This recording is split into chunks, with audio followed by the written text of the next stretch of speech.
So, you make real connections, you talk with real people. It takes years, I think. Some lucky people will hit it off straight off the bat. They'll get picked up by a gallery and do really well. I think for the majority of artists, that's not the case. I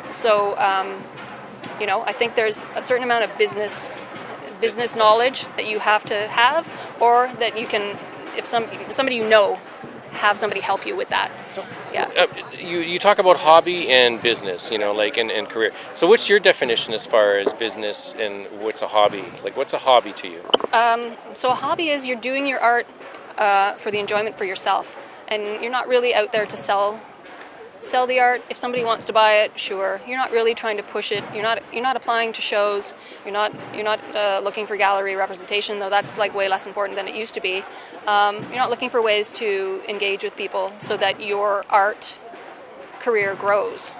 That's a hobby. That's maybe a hobbyist. Yeah. Somebody who's not too serious about doing it full time. Somebody who wants to do art full time should be. I don't want to preach, but it's great to be able to do all those things. Not all people can do all those things. Some people are really not good at marketing. They have no interest in the internet. They're not good at that. So if you're not good at that, then find somebody that can help you. Maybe somebody who's a student who's taking marketing and online marketing and wants to improve their career and get some experience doing that kind of thing. That was my other question I was going to ask, is do you need to be in a certain mood to paint? Obviously, you paint in different moods, obviously. I do, and they say that, I think there's a cliche that, I need to be inspired. I need to be inspired to be painting. And I think for myself, I don't think that's true. I think that just get doing the work, whether you're a writer, you're a painter, you're a musician, do the work, and then the inspiration will come. Even if you're just scribbling lines on a page or on a canvas, or you're just strumming and noodling on a guitar, I think you can you do it for 10 minutes and then you're into it, and then your mind goes and you're not worrying about the day-to-day things that may cause you to lose your inspiration. You get back into that place of no mind, if you want to quote Buddhism or something like that. All the worries of the day sort of disappear when you start working on a piece of art. So to me, the idea that I need to be inspired to make something is no. You make the mood, eh? No, yeah.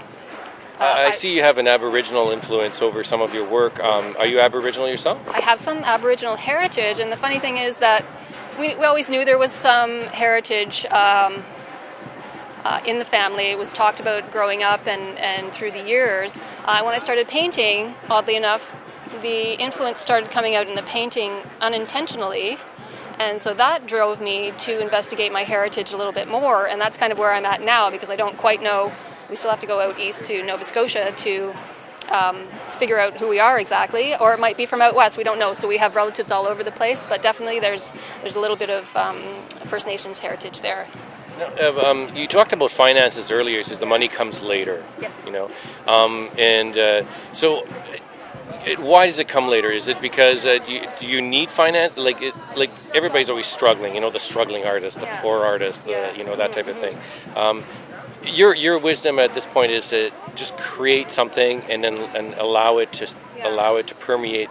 And then allow it to sell itself. Is that what you're saying? I think it is it's not just do what you love and the people will come to you. It's do what you love and persevere and be aware that being an artist is a business. So you're not just going to create the art and the work, and the art is going to and the people are going to come in droves and buy your work. So and the idea of a suffering artist, to me, I don't really buy that idea either.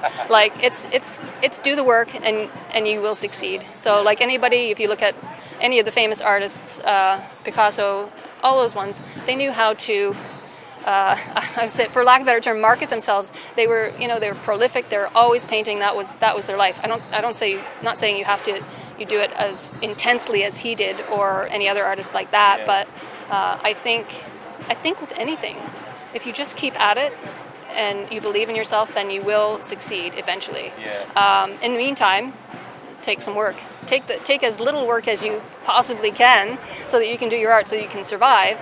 If money is a big priority, then maybe it's not your maybe it's a hobby instead. So, but if you really want to pursue as a career art, then there's a business to it, and it's good to learn about the business of art in the administrative part, which is a lot of marketing, right? So now you've got social media, which is a great outlet for people to share their art, but there's millions of people doing the same thing. So it takes time to build a social media presence, and it takes time to build real connections on social media. Do you want your paintings to influence society?